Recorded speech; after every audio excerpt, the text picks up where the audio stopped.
Well, okay, this is about the fraction I estimated would actually make it tonight, so that's fine. Thank you all for making it tonight. Today we're going to be starting sort of our next section in the course, actually diving into the biology of astrobiology.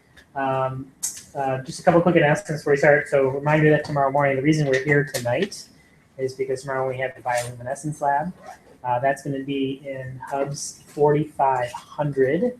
And as a reminder, Hubs is this building that's just a bit north of where we went and had our beach lab on last Thursday. So again, you can take either the Scripps shuttle or the number 30 bus. That should get you down near Scripps area, and that will get you close to the actual site. 4500, I presume, is on the 4th floor. I've never been there. So try to show up if you can a little bit early just to find the place, but I should be on the 4th floor. By the way, 4th floor is interesting in these buildings because they're built on a hill. So just keep an eye on for floor rooms, because what you think is like, if you come in from, for example, this direction, you might actually enter in at the 4th floor because it builds down into the hillside. So just keep that in mind. It should be a lab area, so hopefully that will help. But 4500. I'll also post this up on the TED site in case you don't memorize what I'm just telling you right now. Okay. and then again, reminder that we're going to have a midterm next Thursday, and we're going to, this is a note for you, Kurt, we're going to turn the problem session into a midterm review for that week. Any questions? Okay. Oh, wait, yes. Can you give us a study guide, or we just like have to I don't usually prepare a study guide because everything is up online. The advice I'll give is that I'm not the kind of teacher that like asks questions that you'll have absolutely no idea how to figure out and never seen before. I'm very lazy. I like to ask questions that are similar to ones I've already talked about in class, and so things like the think, pair, share questions that we do, that's with the voting cards, are great multiple choice questions, and those will probably show up in some form or another. You've had homework assignments, and so some versions of this kind of assignments that you've been doing. Obviously, not measuring the position of the moon is hard to do during a midterm, but some of the kind of like questions about what we talked about. At the beginning of class, I do that kind of review of important points. That's a good one. And then I don't know if you've looked at the lecture notes, but I also talk about the good timing. I list sort of key words that we cover or mention in class. And so kind of definition stuff is important because we have a lot of like really weird scientific words that we talk about here. So kind of going through that is good call. Okay, so you have like math problems and there will be at least one math problem. It won't be any more complicated than we've done on the homework, and will most likely be less complicated than we've done on the homework. So yeah, there will be something where you have to sort of calculate something. But this is a concept class, so most of the test is concept based. So, review the homeworks, review the lecture slides, and particularly like the reviews we do in the beginning and the sort of questions. By the way, some of the questions like think, pair, share, kind of multiple choice questions, I don't always get to in the class, but they're still in the slides.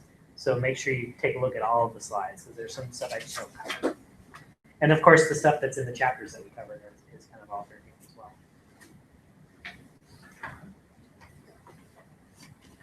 Any other questions? Okay, good timing because you're first. okay. Okay, so today we're going to be hearing. You're second actually. You Okay. got better timing. So Stephanie, you're going to put you in first. So we're going to be hearing from Stephanie and Lily on two topics: complex organic molecules found in young protoplanetary disks. And Lily's going to talk about suddenly it seems water is everywhere in the solar system. And notice I have next week as a blank down here. Instead of just randomly assigning you, I'm going to take the opportunity, if anyone wants to volunteer right now to speak next week. Otherwise, I will fill out the rest of the slots.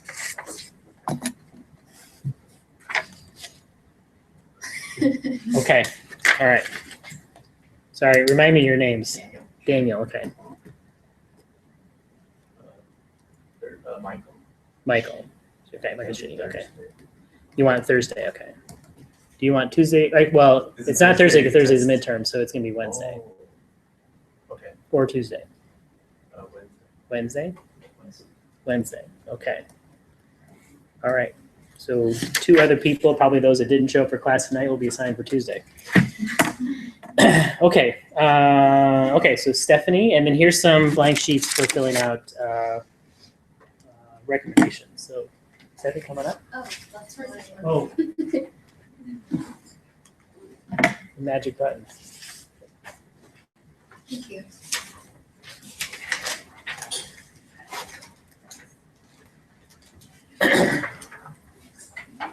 And just tear the sheets in half for the 2 speakers. Okay, so pretty much the article was talking about how dust kind of forms in disks and it swirls around and it pretty much condenses to form like stars and planets and things such as comets and asteroids. And knowing the composition of that dust, like what molecules are there, basically is kind of a telltale of what those planets will be composed of in the future. And scientists are using them to try to figure out what conditions are habitable and see if those planets maybe in the future could be habitable. And so basically light is scattered by the dust, creating this thing called circular polarization, where instead of the light waves going like up and down when it hits the dust, it scatters and it starts to form a spiral, and it scatters like in a different direction. It forms a spiral like the GIF up there. And basically it's scattered by chiral molecules, which are molecules that are identical but can exist in forms that are mirror images of each other. And there's also this thing called homochirality, where even though both forms are possible, only one is pretty much found in the environment. And homochiral molecules include sugars and amino acids. And so if this is found in the composition of dust, it's kind of like, well, sugars and amino acids are kind of needed for our life. So maybe it can predict that life will be there as well. And so if light passes through the dust, it experiences circular polarization, and it can reveal if the dust contains homochiral molecules, because homochiral molecules makes the light scatter in that formation. And we look for circular polarization caused by alignment of elongated dust particles and caused by interaction with homochiral molecules, because those are the 2 kind of molecules that can make circular polarization. And basically they looked at both of them and they noticed that there was kind of a difference in the way that light scattered off of each of them, just basically in direction. And so we can shine light at the dust, and if it scatters in a certain direction, then we're like, oh yeah, homochiral molecules are there, like maybe that could form life later on. And they also want to maybe study it more and find out, because all the homochiral molecules we have on Earth and to sustain our life are left-handed, which basically just means it's like oriented in one direction. But they also want to find out if maybe there are places out there with just like right-handed homochiral molecules, and those could also like life could spring from those as well. And the bottom picture is a picture of circular polarization. And so the white areas and the red areas are areas of high circular polarization. And this was observed in infrared light from a star-forming region called Orion OMC1, which is like 1,500 light years away. Okay. Wait. 2 questions. Are homochiral molecules the only ones that exhibit circular polarization? There are also elongated dust particles, which the article said are irregular dust particles, but it didn't really say how. It just said they were elongated, and they cause circular polarization as well. But when they looked at the scatter from these 2 different kinds of molecules, they noticed that each of these kind of molecules scattered the light in a different direction, and so they can isolate which ones are just homochiral molecules scattering the light.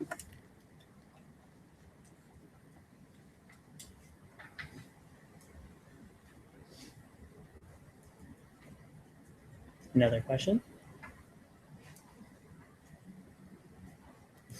Yes, very confident there. Block my face. Okay. What is right-handed homochiral? How is it different than left-handed? Basically, they're basically just molecules, but they're formed kind of in 2 different directions. So like the bonds are kind of on the the picture that was in the article, it looked like the bonds were just kind of on the opposite side of the atoms. And so left-handed are oriented one way and right-handed are oriented the other way. But that's really all it said about it. So I have a quick question. So were these measurements, were these lab measurements that they were doing, or were they just like measurements made in the sky? Because you mentioned that they had looked at two different types of dust grains. So were they actually doing this in the lab, or were they actually doing this in space? I'm not sure. It Okay. didn't specify. All right, good. Thank you very much. Oh, really? Oops. Okay, well, first and foremost, sorry I was late. I was in ballet class for like an hour, so I had to run here from the scooter for like as close as I can, I guess. Okay, so we all know that water is necessary for like life to exist on like a planet or like places in our Earth. And there are two themes, like two main focuses on this article, is Enceladus, the moon of Saturn, and then Ganymede, Ganymede. okay, the biggest moon on Jupiter. So we might have watched in the night lab. I don't know if you guys, but okay. Okay, so the discovery of Enceladus was done by the journal Nature and a national team of scientists. This moon seems to have hydrothermal vents that allow the water that to be hot as 194 degrees Fahrenheit, which is about 90 degrees Celsius. Hydrothermal vents are like the crack in a planet's surface that is found near volcanically active places, areas near tectonic plates moving, and ocean basins. From NASA's Cassini spacecraft, a small dust particle was found from the orbit of Saturn, and it is high in silicon, but no metals.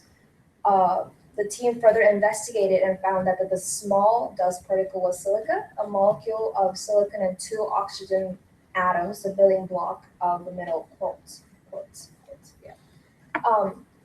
Moreover, silica can only exist in alkaline water that is pH 8.5 to 10.5, and then that can be heated up to the 194 degrees Fahrenheit. The discovery ties back to the last year founding of the Enceladus. Have the what is it called? This has a sea as big as Lake Superior, and it is only possible because of the tidal forces in Saturn exerts. Another finding is a Ganymede from the Jupiter by the team of the Journal of Geophysical Research, Space Physics. Hubble telescope was the one around the Jupiter for like 7 hours and figured out that Jupiter's magnetic field sways every 10 hours. If Ganymede were frozen, its aurora would sway by 6 degrees, but the salts of the under ice ocean would generate a counteracting magnetic field. The auroras would sway by only 2 degrees. Throughout this article, the scientists come to the conclusion that Ganymede is less promising because ocean is sandwiched between layers of ice and not in contact with rocks. However, Enceladus is promising because it possesses all the necessary ingredients like heat, liquid water, organic molecules, and there's a chemical reaction between rock and heated water. Okay. 2 questions. When you say sway, what do you mean by that? Does it like change polarization? No, like the aurora itself. If we see from, well, I think if we turn up the light, I think we can see the Sure. auroras, I guess, in the Jupiter. A little bit like that, I think. This right here. Yeah. So it just changes by Changes like, the, yeah. Good question. Yay. Another question? Yes. I know he talks about moons of Jupiter and Saturn, but how do they conclude that there's water everywhere, according to your title? Well, yeah, but it didn't specify like in the article, but we have like scientists, I guess, had like this speculation that like there will be no water outside the space, but then because of Enceladus and then Jupiter, like the Ganymede, even though it's like sandwiched between the what is it called, rocks and the ice, I think it's just saying that in the past we didn't think that there was no water in the space, but now we're like, because of the whole technology of science, I think they just keep figuring it out, I guess. That's why the title of it was like that. So one thing I'll say is a specific difference here is that there literally is water everywhere. It's based on oxygen and hydrogen molecules, and oxygen and hydrogen are atoms, and those are some of the most common atoms in the universe. So for example, the objects I study, which are very cool stars and kind of big planet kind of things, I see water all the time. The problem is it's all steam, gaseous water. And then you have these icy moons where the water is all ice, a solid. And the killer app is if you can have liquid water. And that's a thing that most scientists didn't think you would see a lot of around in the solar system or in the universe at large. So the fact that, these 3 moons, so Ganymede, Europa, and Callisto, and then maybe also Enceladus, so that's 4 moons, have evidence of liquid water is very exciting, because that's as we'll talk about today, that's one of the main ingredients we think there has to be for life. So you don't care about steam water? Not from an astrobiological perspective. We care about it for other reasons. Okay. But our bodies are made up mostly of liquid water. So, life as we know it has to have access to water that's in the liquid format, not the gas or solid format. Yeah. Is it possible that, millions of years from now that those gases or the ice can convert into liquid water? So all it depends on is the conditions, the temperature and the pressure of the environment. So, we'll talk about this a little bit later on when we talk about moons being sources of, possible places of life. These moons have liquid water because, at least the evidence we have from these measurements, is that it gets hot enough for solid water to turn into liquid water, right? Water has to, water, the molecule is a liquid between 32 degrees Fahrenheit and 212 degrees Fahrenheit, right? Freezing the boiling temperatures.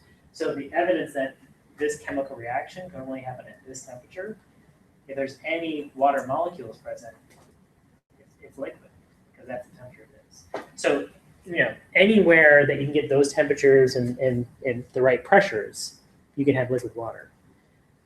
And that's really we're searching for those conditions, not necessarily the molecule itself, because the molecule is everywhere. But whether it's in liquid state is another question. Okay, any other questions for Lily? Okay, thank you very much. So just to reflect on some good things I saw. So first of all, you both made connections to the course, which is critical for a talk given in the course. But I also like that you brought up the specific reference. That you mentioned that this was an article in the Journal of Geophysical Research. So, and all these cases, because your final projects will be based on the primary sources that you're investigating, it's good to sort of keep back and referring to what the primary sources are that you're actually using, these actual studies and stuff like that. So, and Stephanie, I really liked how you got into the details of the physics a little bit on that study, because it's pretty complicated physics that you have.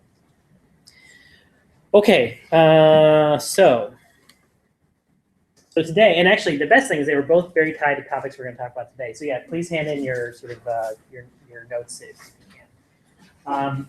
So today we're going to be talking about sort of the principal ingredients that we at least think based on Earth-based life that we think all life needs to have. And as you'll see, it will tie in very directly into the topics that we're just talking about today. So just a general question, just to start us off. What are the kind of things that you think we need to have for life to happen? What are the ingredients for life? What are the common properties of life? That's a better question. What are the common properties of life? What does all life share in common? Just shout it out. Yeah. Reproduce. Reproduction, okay.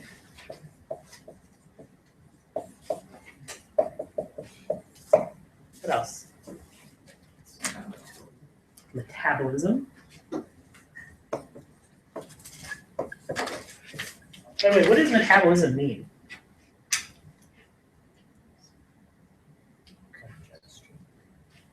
So digestion is maybe the act that leads to metabolism. But what does metabolism mean from a Like using energy.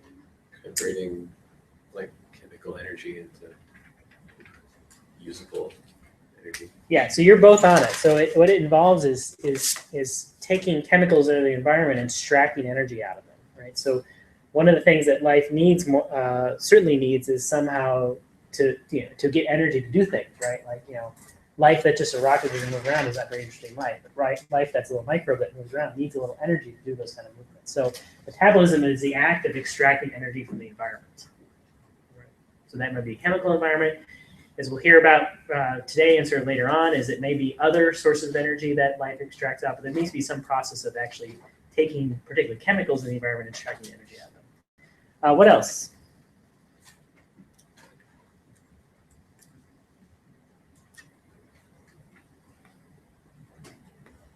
Things common to life. Evolution. Evolution is a huge one. We'll talk about that in detail a lot today.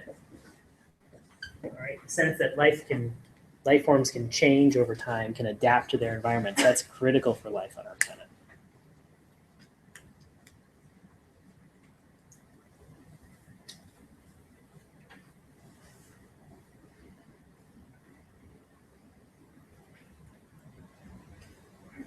Any others you can think of?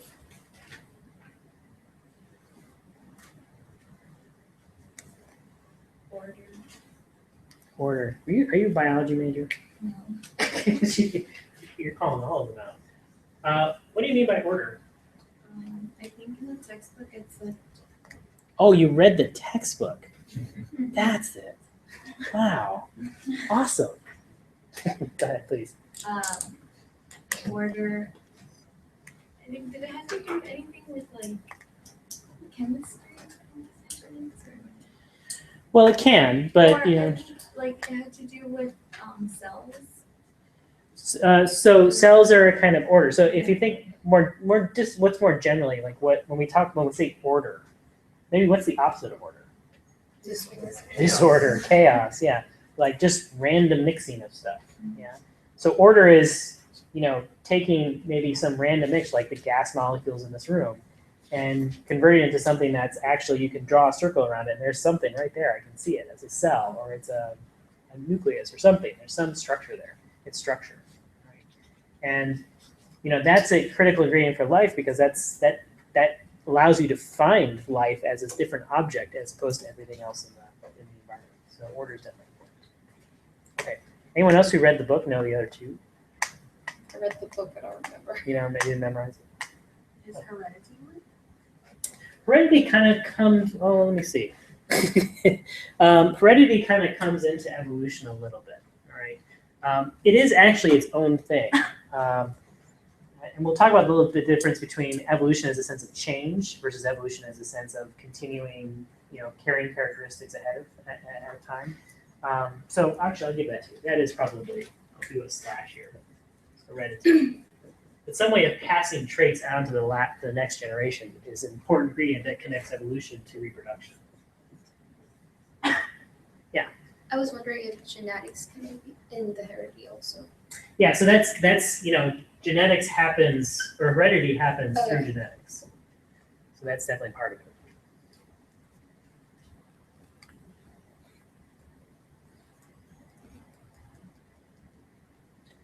I thought like water can only less, like more improvement.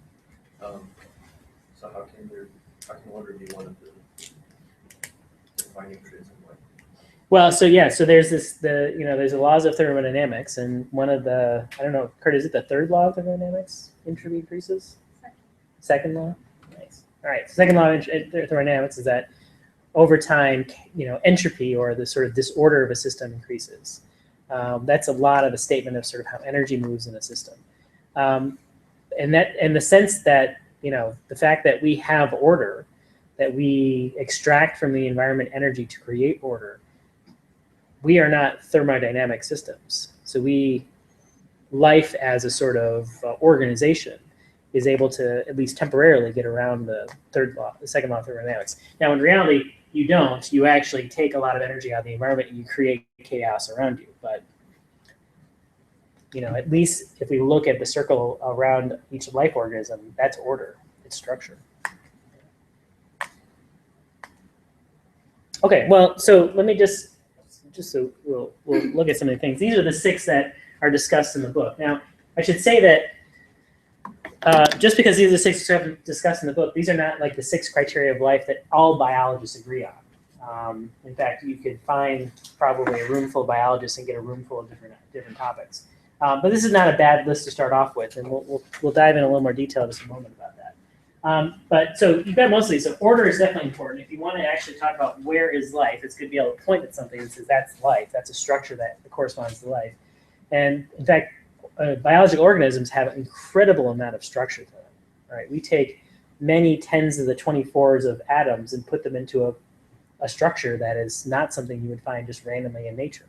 So there's a lot of order in life, from simple organisms to where we are today. Reproduction is critical because life as we know it doesn't survive forever. In fact, nothing as we know it in the environment survives forever.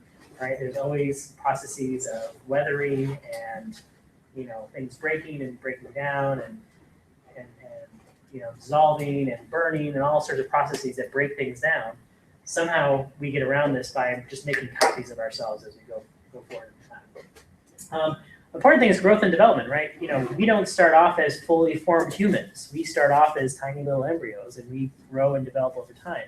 We start from a single cell, which is amazing, right? We start from a single cell with all the instructions to grow a whole human body. So there's a lot of growth and development that happens in life. Even when we talk about single-celled organisms, you would think, well, they're only one cell, so there's not a lot of growth and development that happens there. But there is still processes that happen in single-cell organisms to build structures, to replace structures that wear out, right? To repair cell walls and stuff like that. So there's growth and development even in the most simple life forms that are on the planet. Metabolism and energy utilization are sort of grouped in the same thing. Like I said, metabolism is usually defined for energy that's sort of extracted from chemical energy, so breaking bonds of, say, sugar molecules and using that energy to move an arm or something like that. But as we'll see, some organisms actually use different kinds of energy that they harvest from the environment in different ways. An important thing is that's related to evolution and heredity and adaptation is response to the environment, right? Not all things respond to the environment, right? If it's a rock, right, it's sitting out on a mountain, and you put some acid near it, it won't move away from that acid. But many life forms will move away when there's acid in the environment, right? It's something called chemotaxis, moving in response to chemicals. The simplest single-celled organisms respond to their environment. So this is something that's, in some cases, unique to life, and not always. And then, of course, evolutionary adaptation is probably the most complicated thing that life does that's not necessarily something that other organisms do. Let's see here. Right, so just to, not all of these things are necessarily all individually necessary for life. There are many cases in which we can identify these kind of properties and things that are not life. So actually, let me go back one. If we, take order, for example, are there things in the world that are ordered but are not life? Solids. What's that? Solids. Solids, yeah. The whole category of solids is ordered. Particularly crystalline solids, like just crystals, have a lot of structure, geometric structure to them, but they're not alive, right? This has a lot of structure to it, a lot of order to it, but it's not alive, right? So order is not necessarily something that's individually necessary for life. So reproduction, things break down. So there are other things in life that reproduce. Well, there are cases like these things. There are sort of these in-between cases of life, things like viruses, which don't share some of the other properties of life. For example, they don't metabolize, right? They don't extract energy from the environment, but they certainly reproduce. In fact, they're probably actively reproducing in your body right now, particularly if you're starting to feel like a cold coming on, right? So there are things that may or may not be life forms, but that actually do reproduce. Another good example is prions. Prions are misfolded proteins. There was Stephanie, you talked about sort of left-handed, right-handed amino acids or carbohydrates. Some proteins, proteins fold in on themselves in very complicated structures. In some cases, if there's a misfold, if they're in the same environment of other proteins, they can actually propagate that misfold through the rest of the structure of proteins. Now, is a protein a living thing? It's really just a chemical. But the fact that it can create copies of itself just by the way it's structurally set up, that's kind of a reproductive kind of act, but it's not necessarily something that's alive. So heredity is or sort of changes of development and growth and how these developments are passed through are heredity. Is there something in nature that's not alive that you can think of that grows and develops over time?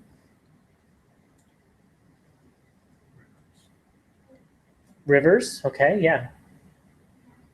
Like sedimentation. You like that one? That was yours, or you like it better? Well, I was gonna say like flowers.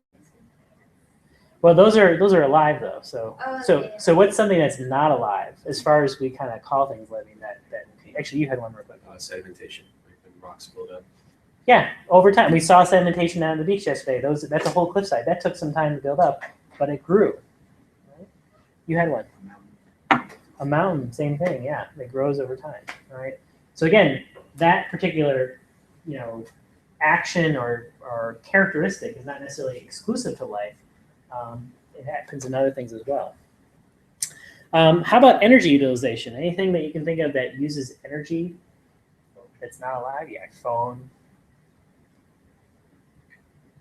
Almost everything in this room, right? Electronics.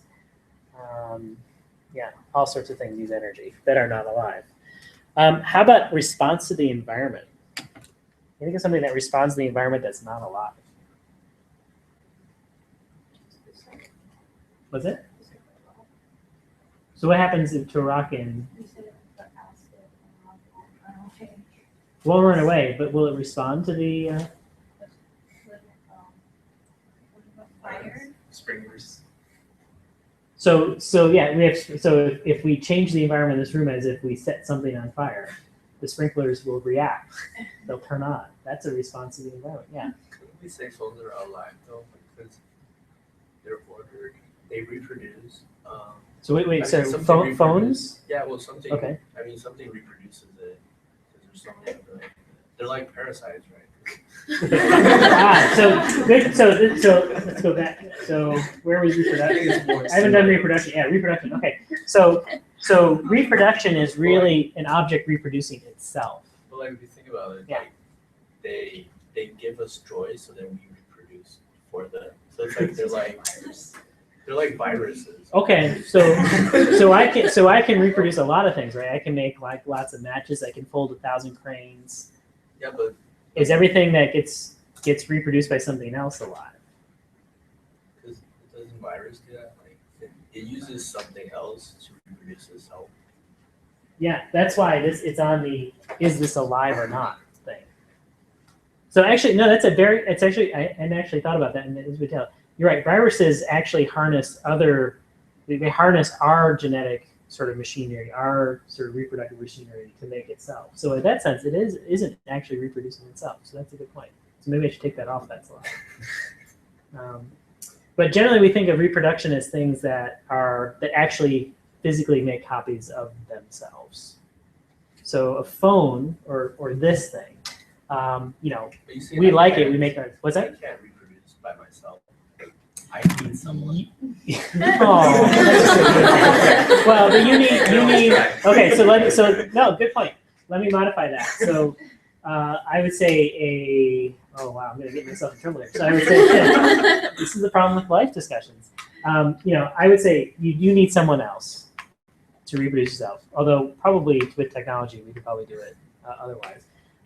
But you do need someone in your species, right? So I would say, humans need other humans, but humans as a sort of collection can reproduce themselves. Whereas phones as a collection can't yet reproduce themselves. And that's a big, can't yet, right? So a lot of people are thinking about how do we make machines that build themselves? And at that point, they will be reproductive, but will they be alive?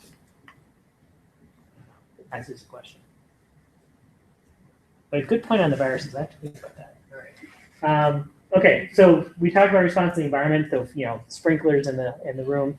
If I had acid on a rock, right? If I actually put the acid on the rock, what would happen to the rock? So It would dissolve. That's a response to the environment. So that's still right? It may not move away, but it will respond in some way. It will break down. Now that's a physical response. So you can argue about whether that's like a self-motivated, purposeful response to some stimulus. But the other side is you can argue that single-celled organisms, if they just sense acid, that's a purely chemical response, that they just responding due to physical mechanisms as well. So that's another great argument. But there's lots of things that respond to the environment that's not necessarily alive. How about evolving? What's something that evolves with time? And evolve, keep in mind, this is something that, changes and modifies and maybe becomes more or less complex over time in response to things environment. Yeah. What's that? Well, those are alive, hopefully. So I'm thinking something that's not alive. So you're right, human. Yeah, that's something that's not alive. phones. What's that? Cars. They're not alive. So this is related to the phones because the cars themselves don't. Yeah, but the car human system evolves with time, but there's a little life stuck in there. So yeah. Terrain. What is it? Terrain. Terrain evolves with time. Yeah, if there's wind blowing or water, it changes, and in fact, it changes in response to the environment. It becomes something else. Yeah. How about coral reefs? So that's a good one because the reef itself is not necessarily alive, but it's grown by something that's alive. So I would put that in the category of human cars. That the coral reef is grown by the actual organisms that are in the reef. And it will change, and of course if it's in acidic environments, you find the coral reefs die. But the reef doesn't necessarily die, it's the organisms inside the reef that dies. Yeah. Rocks? How did they evolve? Or like over time, like how they find out their age over time. So you mean like radioactive rocks? So rocks that Oh, yeah. radioactive material How over decays. time they can find out how old they are. So like some actually look older too. How older time than your So that's a good question because and we'll talk about evolution in a little bit more detail here. So I'm not sure where to categorize that as a response to the environment or an evolution. That's a good question. Wait, how about the response to it? Well, let's take a rock that's not necessarily exposed, but actually quite deep in the ground. Other than the radioactive materials in it, which may decay away over time, that won't necessarily weather. It won't have the sort of looks like it's old on the outside. It's really the rocks on the outside that appear old, or maybe they get washed by the ocean, so they smooth off and stuff like that. Isn't that like a superposition? A superposition. What do you mean? Yeah, like how in superposition, older ones are at the bottom, and the newer ones are at top. Let's see. So superposition in physics has a very specific definition. So that's probably why I'm confused. Superposition is usually when you talk about waves and they come together and they add together or they subtract from each other. Yeah. So it's kind of like layering, rock layering. I would almost put that in growth and development because they're layered as they grow, and they produce an order, which is from top to bottom. But in evolution, I'm not sure. So even though these are fairly common words that we use a lot, sometimes their definitions are a little actually hard to piece together. How about a computer program? Yeah, like Microsoft. Although Microsoft I would not call as a high element of evolution. But there are folks who in programming try to write programs that kind of evolve over time. They change, the programmer doesn't change it necessarily, but maybe the program itself will update its, Are you talking about the Avengers or something like The what? that? Are you talking about Avengers? The Avengers? Yeah. Is there It's a like program? you're- Oh, there's this It's like new you're, program. The movie hasn't even come out yet. I have no idea. it's like you're saying the plot, basically. Well, I guess because the plots of these movies are usually about 20 years behind everything else. There's in cognitive science, there have been programs that, this is called artificial intelligence, and it's based on programs that can adapt to, inputs and stuff like that, and actually rewrite its own codes, or at least rewrite the way it sort of passes on instructions. That's an evolution. And in particular, there are codes that can come to a solution to a problem just by sort of randomly walking around and finding the best solution to things. At some level, that's kind of an evolution. Is that alive? I mean, hopefully not, because then we're in trouble, and Skynet's going to turn on any moment now. But it is an example of something changing, and as it gets to the sort of next step in its calculation, maybe doing something else in response to the problem that's in. So there's some abstract thing. Another good example of evolution is language. Our language evolves continuously. We have a whole sort of texting language now that didn't exist 10, 15 years ago. And that evolved in response to the existence of texts. So we have lots of sort of abstract quantities in our life that evolve. Yeah? So can you also say that society evolves? Society evolves a lot, yeah. Now, again, the complication of both texting and society is texting is something that's done by people, and language is something done by people. Programming is kind of something that's done by people. Society is made up of people. But considering society as a unit is an interesting question about whether that unit is alive. And we may get to that topic a little bit later on. Yeah. Okay. So I bring all these up because it's, these are sort of very simple sort of words that, it's written in the book about here are the qualities of life and yada yada and move on. But it's not necessarily that simple. We can always find things in the environment that share these properties that we wouldn't necessarily, in our gut reaction, call alive. Now, the thing that's, I think, unique about life is that it tends to share all of these properties together. So not necessarily, if we talk about fire, it's like a fire grows and adapts and changes with the environment, but it's not necessarily something we call alive because it, actually does metabolize as well. It takes energy from the environment. So, but it's not necessarily ordered as much as something that's like a brick that's ordered. So there's lots of things that can share many of these properties, but not necessarily have all of them. Here's my clicker. There we go. Okay, so I want to dive in a little bit detail on sort of some of these, and we're going to start with evolution and adaptation because at some level that's the aspect of life that is both the hardest to define at some degree, but also the one that when we see it, that's a really good sign that what you have is life. So I should go back, none of these things individually are sufficient to define life, but all of them are at some level necessary for life to call something life. And this is probably the one that's the least common in things that are not life to see. So I want to spend a little bit of time on sort of evolutionary adaptation. So this is actually a very old idea. I mean, we think about evolution as something that came from Darwin, so 1870s, 1850s. But in fact, the idea of sort of organisms changing from something simple to complex and having to change and adapt in order to sort of survive and reproduce is a super old idea. It actually comes from the ancient Greeks, right? Sort of 300, 400 BC. These kind of ideas were being floated around. Now, all of this changed with this guy. This guy is Aristotle.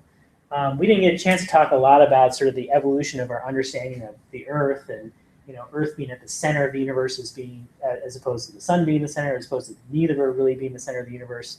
But Aristotle is sort of someone who looked at the universe and wanted to simplify it and kind of come up with the most simple, basic picture, very pretty theoretical picture of the universe. And as a result, he threw out a lot of the sort of the complexity that we now know is really there in the universe. So, he said that he believed that, our universe was not something that changed. And keep in mind, the universe in Aristotle's time, this is again sort of in the BC era, was not a very big universe, right? It's kind of, at least for Europeans, it's just Europe or Western Europe, or not even all of Europe, kind of sort of the Mediterranean sort of region. There was different Chinese philosophies, there were different Indian philosophies at the time, but because a lot of the ideas we talk about are going to come from the Western canon, we're going to sort of start from there. But he believed that what he saw around him was the same thing that was around for all times. So the universe is very static and unchanging, and as a result, you couldn't really have evolution because that's something that changes with time. And if all the things around you are supposed to be there forever, you can't really have change. So he had this very simplifying idea of sort of looking at the world and saying, this is the way the world's always been. And that basically kills the whole idea of evolution for 2,000 years, actually probably 2,500 years. That, this sort of idea of a static universe. And I should say his ideas last longer than kind of any philosophy of science in history as far as we know. In part because they're sort of picked up again sort of in the sort of medieval period by the church and sort of presented as this idea of this, our universe being sort of this perfect, static, always unchanging place. Now, it takes until about 1800s, this is pretty recent, for the idea to kind of come back in that, in fact, life can change. And in fact, one of the big motivators for this, it's around this time that the first fossils are discovered, right? Fossils of organisms that are clearly no longer alive. So, first dinosaur bones, even the first sort of bones of things like woolly mammoths are found, and you're finding these remnants of animals that don't exist anymore. And this is a huge, sort of perceptual shift about what the world is like, because if there are animals that are there but don't exist anymore, then there must be some kind of changes that are happening. So in 1800, Lamarck proposes this idea called le pouvoir de la vie, the complexifying force, and the idea that animals do change, but they change purposefully. So the example that's always given is of a giraffe, and so Lamarck imagines that giraffes were actually, kind of more like horses, but there's all these tall trees around, and so they're stretching their necks, trying to get up there. And just by that effort, that compulsive force, over time they develop longer necks, and those longer necks are passed on by heredity, and the next generation pushes their necks a little bit further. So it's a very directed change in body structure, directed changes to the environment. And it feels very right. In fact, I suspect many of you have sort of Lamarckian perspectives on how things change, because this is the kind of thing that makes sense. Why would a giraffe have such a long neck unless it needed that long neck to do something? And, we like to think that we have sort of control of these things, and we can stretch our necks, right? And, we also see that, for example, maybe you have friends who are, super athletic friends, and then you meet their parents, and their parents are super athletic, and it turns out their grandfather was champion, weightlifter or something like that. And you think, wow, they've all evolved to become super fit people. But the reality is much more complex. It turns out that this kind of purposeful advancement is actually not something that really happens in nature. It's a lot more chaotic than that. And so this is the idea that Darwin comes up with in the 1860s. And it's very similar to Lamarckian ideas of, species change over time. They pass down favorable traits to their offspring, and then those traits are spread around. The only difference is that he doesn't have a purposeful nature to it, right? Traits don't change because you need them to change, to do something. They just change randomly. Right? So, in fact, the giraffes, the long-necked giraffes, there were plenty of short-necked giraffes and medium-necked giraffes, and maybe even giraffes that had shorter necks than the horses. The key point is these two things. Overreproduction, right? When you have lots of individual organisms, you run out of resources, and so that leads to competition. So resources are finite and scarce, and when you start to run out of those resources, that leads to competition. And this is this idea of survival of the fittest. And again, it seems like about the same thing, right? Like long-necked giraffes evolved because that's what the leaves are, and that's the giraffes that can eat them. But it's not something that was purposely done by the giraffe to figure out how they can eat the leaves. The giraffe had no choice in the matter. Again, some giraffes had long necks, some giraffes had short necks. But because there are so many giraffes around and so few leaves, it was only the long-necked giraffes that could survive. So this unequal ability for some individuals to survive because they have just the right traits, but not traits that they purposely wanted. It's just traits that they had, gives rise to this complexity of life. It's a much messier process to adaptation because you end up having lots of animals that just don't succeed because they don't have the right adaptation. But by having this sort of selection pressure, you end up always getting to some animal that can survive in that particular niche. And again, this is important. This sort of sense of sort of randomness in the whole process is important because that allows animals to fill every possible niche. Right? If you only see one niche being the trees and leaves or where all the food is, then you only get those kind of animals. But because you have random mutations, and so ultimately, this is before the idea of mutations really took hold. Because you have random mutations, random traits that develop, you end up filling all the niches in the particular environment. And that's what we see today. There's very few livable, environments or niches that are not currently being occupied by life today. And that can only happen in a Darwinian system as opposed to a Lamarckian system. All right, so sorry, I'm going to go back and forth. So this kind of says the same thing. So evolution, unlike Lamarckian ideas, evolution is not goal-oriented. All right. So a good example is our idea of how feathers evolved in animals that have feathers. The original idea of how feathers evolved was not for flight, but feathers are actually extremely they're really good insulators. And so the belief was that these feathers evolved because they can sort of keep bodies warm when there's large changes in the environment. Right? And so there's all these kind of animals in sort of the record that have these very complex feathers, but are certainly not capable for flight. Right? Their wings are too heavy, their bodies are too heavy, they never would have flown. And yet they have these very complex feathers. So those feathers must have adapted or evolved for some other reason. And then it's just later on that it turns out those feathers are also useful for flying things as well. In fact, the first flying things didn't have feathers at all. Pterosaurs didn't have feathers at all. So there's many different reasons for these kind of things to develop. It could be from, in this case, thermoregulation, keeping their body heat.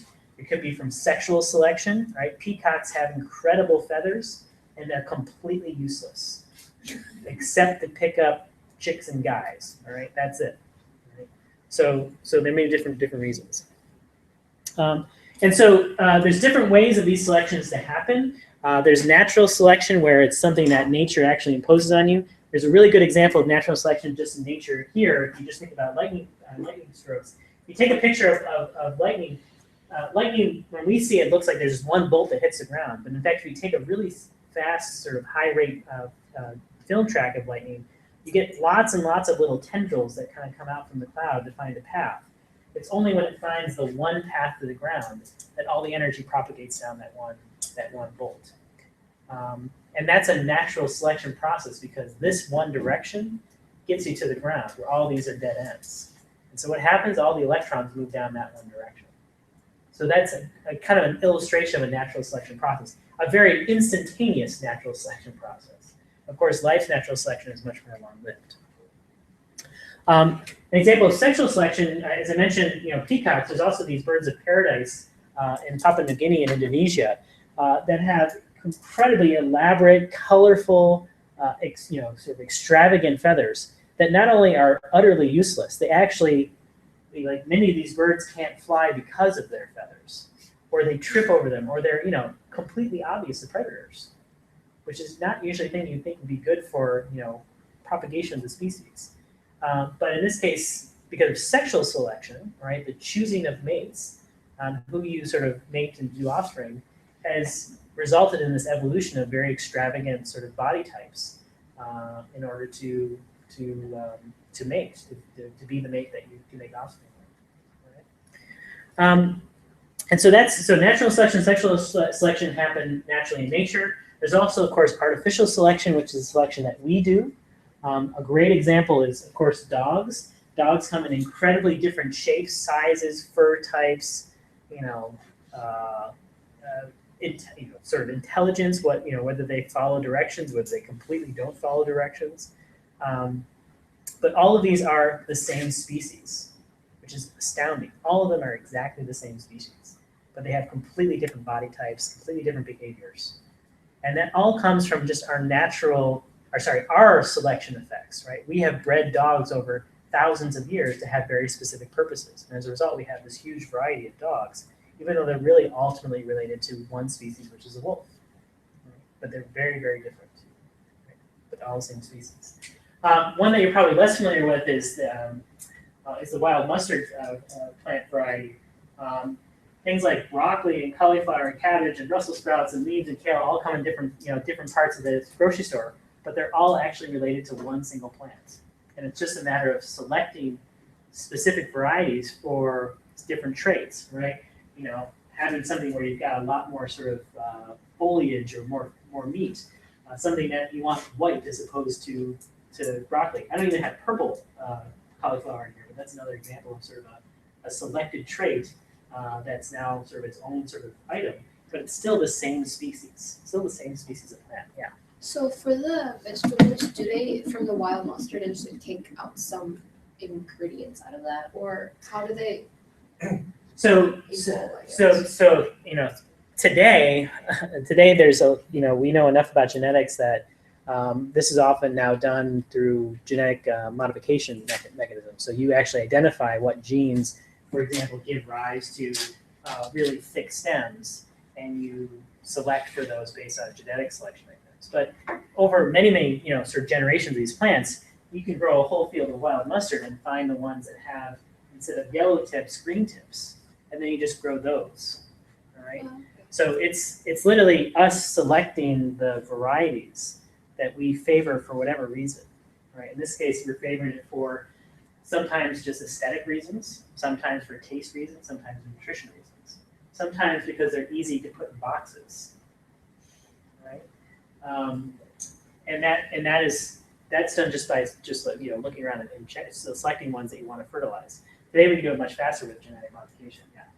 Does that mean like some humans are like artificial selection as well? Because like some people want babies and they get to choose like. Okay, yeah. This is a huge issue now. So sexual selection is usually the choice of mates. Now, choosing whether we want to keep a baby because we know, for example, maybe we know genetically the baby's going to have some genetic disease. A very recent sort of development in our abilities to sort of evolve, possibly, and that's a good question. I'm not sure what that falls into because we're not. I guess at some level we are selecting traits, which is kind of what we're doing here. So we may be starting to do artificial selection on this. There's a really great movie called Gattaca. Have you heard of that movie? So that is kind of a dystopia of a time when this was taken so far that you can really custom design your child. And so there are certain traits that are selected for. If you watch the movie, some of those traits are, for example, being white, because everyone in the movie is white. So that's sort of implicitly implied that that's one of the traits that the society has decided to select for. And so there's, there are some people who just, their parents weren't rich enough to be able to do this. And now they've become second-class citizens because of an artificial selection process. That's where we're starting now. It should be scary. But, all of these are feeding on the idea that, that there are many different sort of traits that happen just through mutation, right? Just random mutation, right? Mustard plants don't necessarily have to have green tops, but sometimes they do just through mutation. And if there's some selection process, whether it be us selecting or whether it is, green tops just happen to, extract more energy from the sun, there are many ways of that being selected out. And we happen to be part of that process, and apparently for us as well. So the interesting thing is that this sort of selection process can happen over different time scales. And it depends a lot on sort of the kind of organism you're looking at. So really simple life forms, bacteria and viruses, which have very short genetic sequences, where mutation actually can have a very profound effect.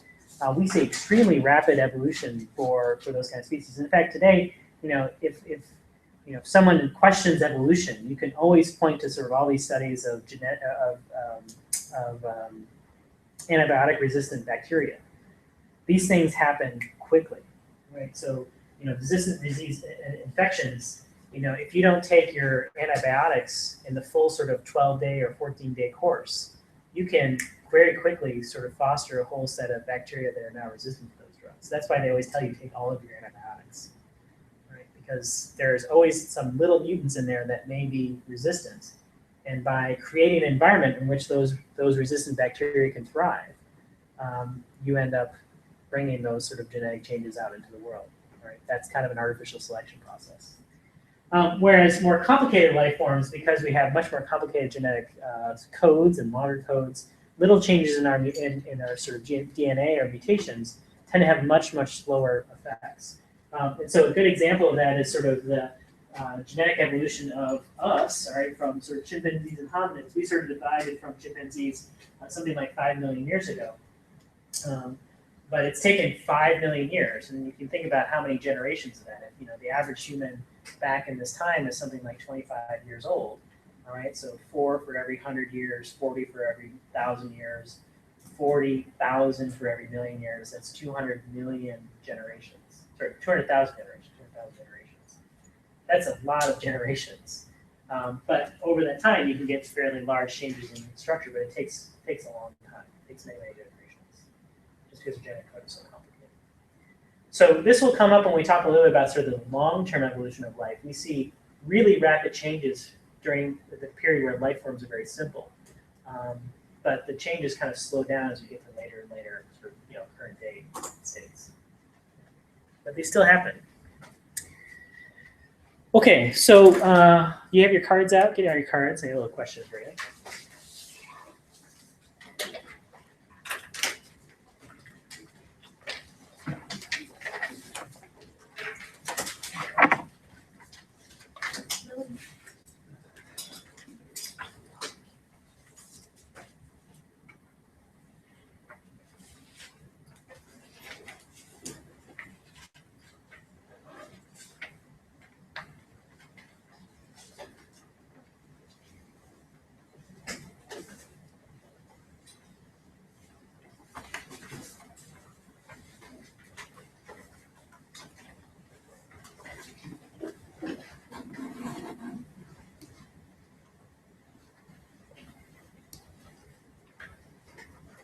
Okay, ready?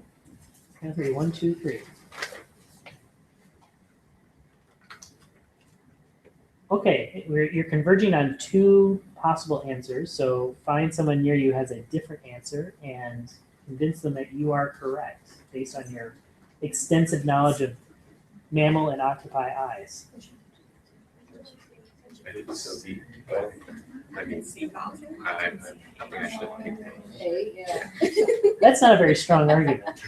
I picked C, but I think I should have picked A. It's not a very strong argument. Why did you pick C? Why did you pick A? Those are the 2 options. It's A. Well, I could see. It's like the I thought everything was. well, common ancestor for octopi and cubits would be a cell way back. So there's no way that could be it. Well, can you explain in your class why? I feel like But it's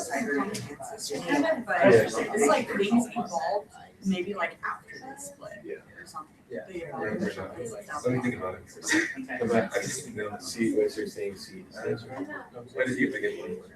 Like, Yeah, I think that's what makes it not the best.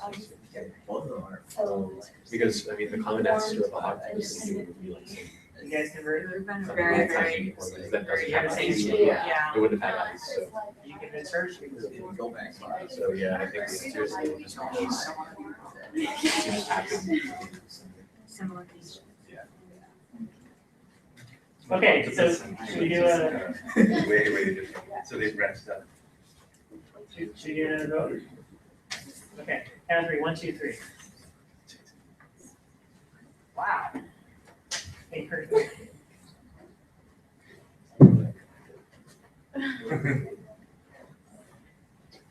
What are you doing? I can't see your thing.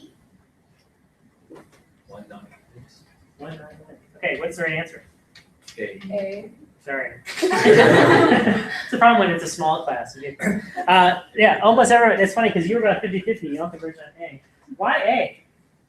Why not? So it was kind of half A, half C. Why not C? Then we would. Come on, some of you were really convinced. What's that? Wouldn't we have like 8 hands if we all had common ancestors? Well, do we all have common ancestors? Probably. But way. Wait. Just because like the eyes evolved from a single common ancestor, I don't think that like that common ancestor had eyes. Okay. Okay. Yeah. I compared it to like what Darwin was saying about the whole giraffe thing, like we learned to adapt to certain types of way. So that's why all ant species have like different types of eyes to be able to survive in their environment. Okay. So that's kind of this one, that natural selection Yeah. sort of favored the design of the eyes as they are. Any other thoughts? Those I haven't given the answer yet.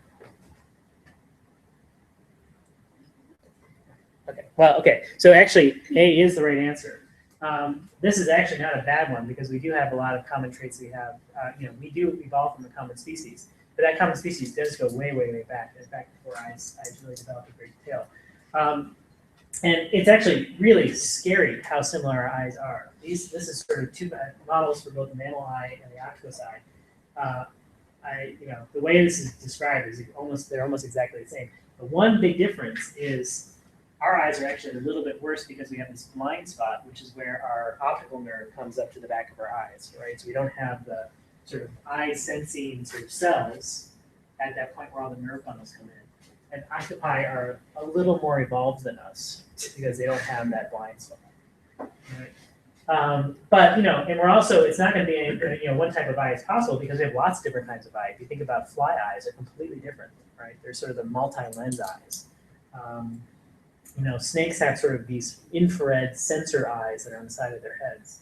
So there's lots of different things, but because just the nature of our world, this kind of eye design is sort of naturally selected too because it optimizes the problem of how do you image the outside world.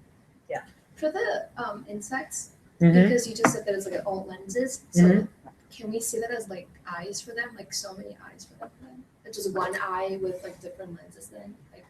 Yeah, so I personally don't know how flies see, but if you go online, there's these pictures of what the fly eye would see, and they have what's called compound eyes, and it literally is like lots of faceted sort of structures in front of their eyes, and the idea is that in fact they have incredible direction sensitivity because all these different images their brains can compose into a very detailed 3D picture of the world around them.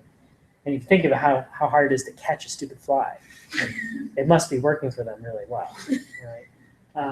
Now, one of the reasons they don't have these kind of eyes is because their bodies aren't big enough to have a whole lens, muscle, nerve structure like this. This works well for us because we have so much more depth of vision. We have much, bigger eyes means better resolution, right? That's why we build telescopes so we can have finer resolution.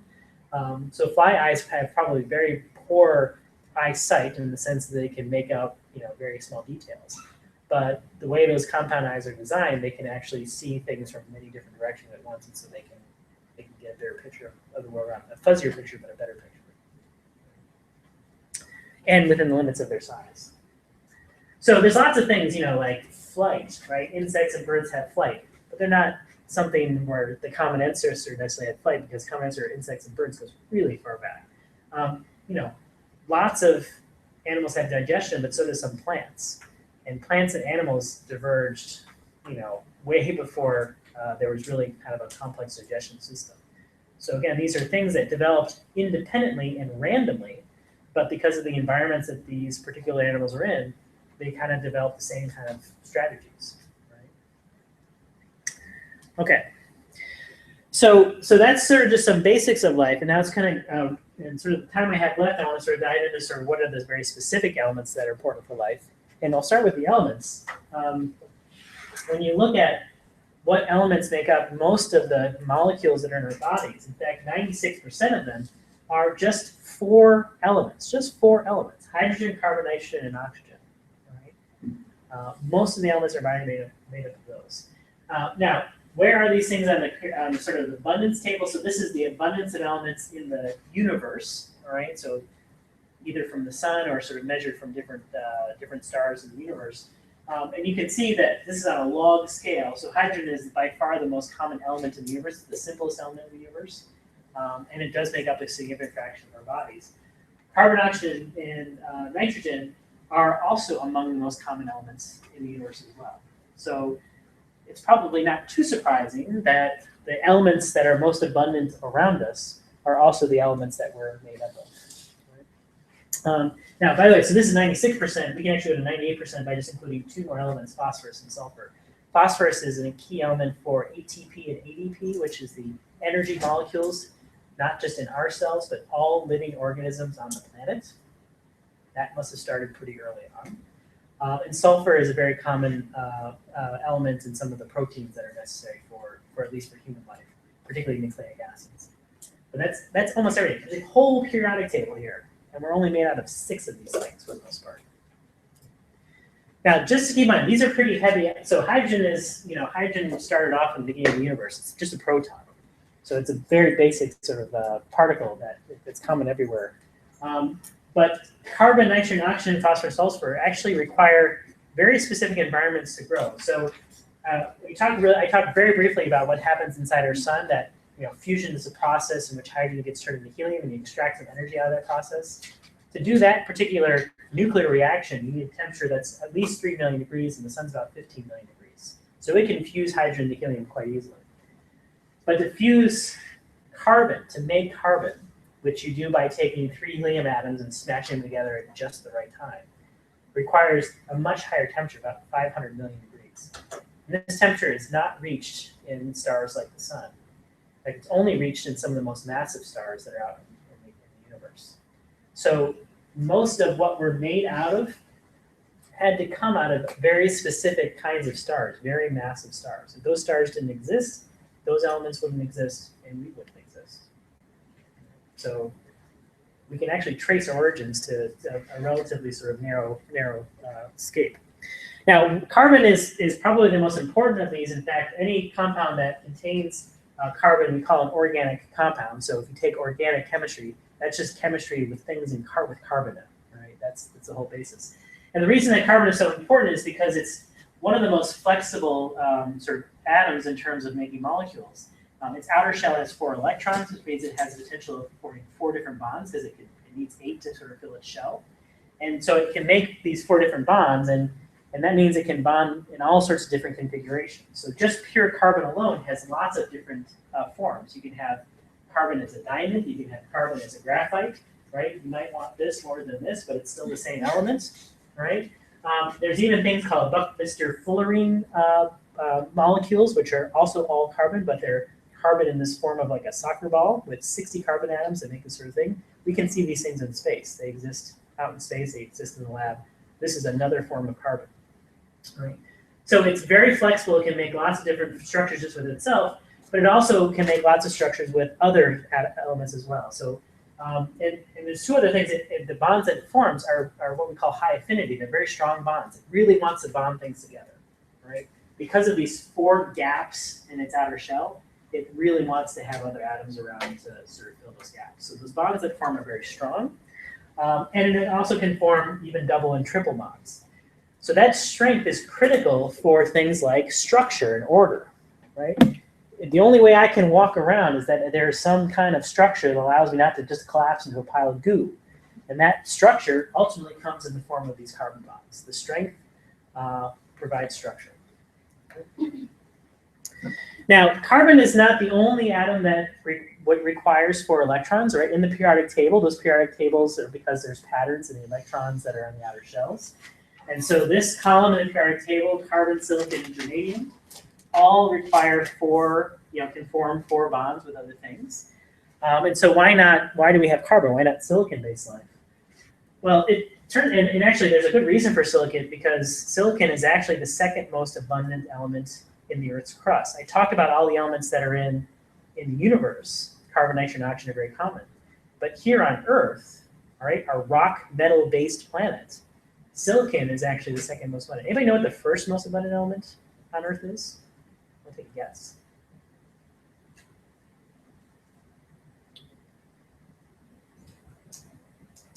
Hydrogen. Nope. What's that? Carbon. Nope. What are you saying? Hydrogen. Nope. Helium. Nope. Nitrogen? Nope again. Oxygen? Oxygen. Oxygen is the most, did I already say it? Look at that. I was waiting for someone to actually read my slide. Thank you. Yeah, oxygen and silicon are the two most common elements in Earth's crust, right? So not in the universe, but at least in the material that's here on the surface of the Earth in which we're made of. Those are the two most common. So you would expect oxygen is one of the things we use for life. So you said, why don't we have life made of silicon and oxygen? It's everywhere. The problem, and it is everywhere, right? This is silicon and oxygen, right? Sand is silicon dioxide. It's literally everywhere. Right? It's into everything. It sticks on your shoes. It's terrible. So there's a problem with silicon, though, is that because it's a much larger atom, the bonds that it forms are actually weaker than the bonds it forms with carbon. So it's not as good at making structure. You can take, our computer sort of chips are usually made on silicon bases, and it's very easy to snap those together, right? If you made those out of carbon fiber, it would be almost impossible to snap that with your hands. Right? So they're much weaker bonds. They don't form double and triple bonds like carbon does. And the most common form of carbon dioxide, is a gas, which is just floating around in the air. So it's very easy to transport carbon as a gas. But silicon dioxide is a solid, it's sand. And so once you make some silicon dioxide, it just sits there, right? Maybe it gets blown around by the wind and stuff like that, but it's much harder to transport silicon dioxide. As you check in the notes, because we didn't have to go through it, the carbon cycle, the sort of recycling of carbon in our environment, is really critical, not just for the regulation of our climate on Earth, but also for the distribution of these elements to life forms, the sharing of these elements for life forms. So even though silicon has its advantages, it's very common, it's also chemically got some disadvantages to it. So that's probably why we don't see today silicon life forms. Doesn't mean they don't exist, but we don't see them today. Now, so those 6 elements make up almost all of the molecules that make up our body, and we categorize these in this way. You've seen these categories before: carbohydrates, lipids, proteins, nucleic acids, and water being sort of the other one. I'm not going to go into this great detail because you can see this in the book, but carbohydrates are really the structure of us, all right? The sort of backbone of, sort of our skeletal structure of, if you think about wood. Wood is mostly made out of carbohydrates, right? Wood's a pretty structured item, right? Those are long sheets of carbohydrates. And again, it's the strength of the carbon molecule and the fact that carbon atoms can build up to really long chains. So you can have very long fibers of carbon that can make structure. Now, it's interesting because these things aren't just spontaneously made here on Earth. We find a lot of this stuff just out in space. So there was, we talked a little bit about silicon oxide that's out in space. You talked a little bit about looking for these organic molecules that are in protoplanetary disks, whether they're chiral and stuff like that. So these kind of molecules we see out in space. And so, just a couple of years ago, folks looking at a particular sort of protoplanetary nebula here found, not super complicated sugar, but a sugar that we use in our body. All right, this is glycolhydrate. Glycolhydrate. I'm not going to say it. This one, all right, in space, all right? Doesn't have to be formed by biological organisms. It's just formed naturally in space. Lipids are sort of fats, which is ironic because actually the fat in your body is not a lipid, it's actually carbohydrates, right? That's the sort of marketing ploy for fat. Fats as lipids are actually a very specific type of molecule, and they're important because they form membranes. And if you think about the cells in our body, you think about membranes in our noses and our lungs, these are all lipids. And they're all important because they produce closed-off environments. And that's one of the things that life needs, is a certain environment in which it can carry out some of its chemical reactions. In fact, one of our theories about how life really started was that it was able to find a vesicle to sit in and then make its own reactions and sort of be separate from the environment. So lipids are important for that. Proteins, there was a little discussion about proteins in Stephanie's talk, but these are, again, really important molecules in our body. They're the kind of molecules that do things in our body, right? Really, a nice example of a protein is hemoglobin, right? That transports oxygen in our blood. That's a protein, right? So, and proteins have a direct connection to DNA, as we'll talk about a little bit later. They're anything that has this sort of CnH2 base. So this is where the nitrogen in our body is found. And they're made out of amino acids. Now, there's about 70 amino acids that you can make. Only about 20 of these are used in life here on Earth. Another 50 of them are you can synthesize them, but they're not necessarily used. Right? And they're very important for things like proteins. Now, Stephanie mentioned chirality, the sort of handedness in amino acids. That's mostly because of this carbon molecule, because it can form these 4 bonds. It doesn't form them symmetrically in 4 directions. It actually has kind of a pyramid structure for how those bonds form. And that allows you to have a handedness, and it's literally handedness, right? My left hand and my right hand, they're both hands. They can both do the things that hands do, but they're just flipped in a different direction. You can tell the difference, but they still can do hand things, especially if it was ambidextrous, but I'm not. Right? But the odd thing is that when we look at all of the amino acids that are in living organisms on Earth, we only see left-handed proteins, right? These kind of amino acids. They only turn in that direction. And so one of the big questions is, why would we have just that particular set? And by the way, we only have right-handed carbohydrates, it turns out as well. Remember, carbon is the thing that turns in handedness. They're made of carbon. And so Stephanie hinted at this a little bit in her talk. I'll say that there was this is a very famous rock. This is the Murchison meteorite. It fell in Australia back in 1969. People are still studying it today because this meteorite was found just as it was actually seen falling into the atmosphere. And so people were able to pick up the rocks before they had really been contaminated by, life on Earth. And what they found is that many of the ingredients of life are found in these kind of rocks, including tons of amino acids. And in fact, recently there was a report that said that not only do they find lots of amino acids, but they find in excess of the left-handed amino acids that we use in our bodies. Now, this wasn't made by life forms. This is made out in space. This rock is 4.5 billion years old. But the premise is that perhaps the reason we have this particular direction for our amino acids and proteins is because meteorites have it. Right? We are literally the reflection of the material that's falling out of the Earth and giving rise to these amino acids. We also have nucleic acids, and we'll talk a little bit about this when we talk about genetics, but this is just another set of molecules that happen to line up in a way that makes DNA. And in fact, the nucleic acids are the whole DNA structure, but we also think about these individual little pieces, the ATCGs, as nucleobases. Those are just other molecules. And the amazing thing is that these bases, these ATCGs, are also found in that rock. Right?